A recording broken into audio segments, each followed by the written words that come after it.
હરિઓમ. મહાભારતના યુદ્ધમાં બેય સેના સામસામી ઊભી રહી ગઈ, યુદ્ધ જાહેર થઈ ગયું.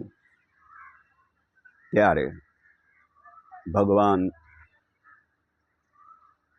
કૃષ્ણ શંખનાદ કરવાની તૈયારીમાં, એ સમયે યુધિષ્ઠિર રથમાંથી ઉતરીને હથિયાર મૂકીને કૌરવની છાવણી તરફ ચાલતા થયા.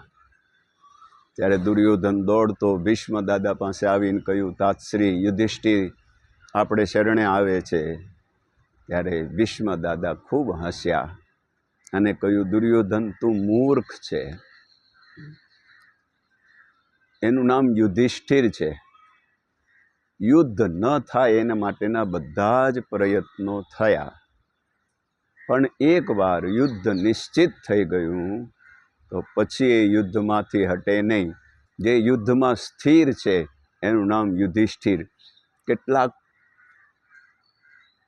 એવું માને છે કે આપણને મારે તો પણ આપણે મારવું નહીં, અને આપણા કરોડો કરોડો ભારતીયો સનાતનીઓની કતલ થઈ ગઈ, અને આક્રાંતાઓએ, આક્રમણખોરોએ આપણને યા તો ધર્મ પરિવર્તન કરાયું ને આપણને મારી નાખ્યા. અનેક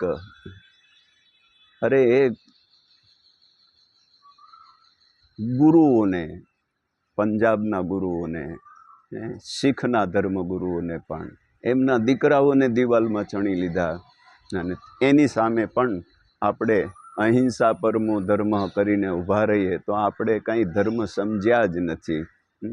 આપણા જેવા બેવકૂફ બીજા કોઈ નથી. તો યુદ્ધ થાય એવી હવા પેદા ન કરવી જોઈએ, પણ એકવાર યુદ્ધ નક્કી થઈ ગયું પછી હટવું ન જોઈએ.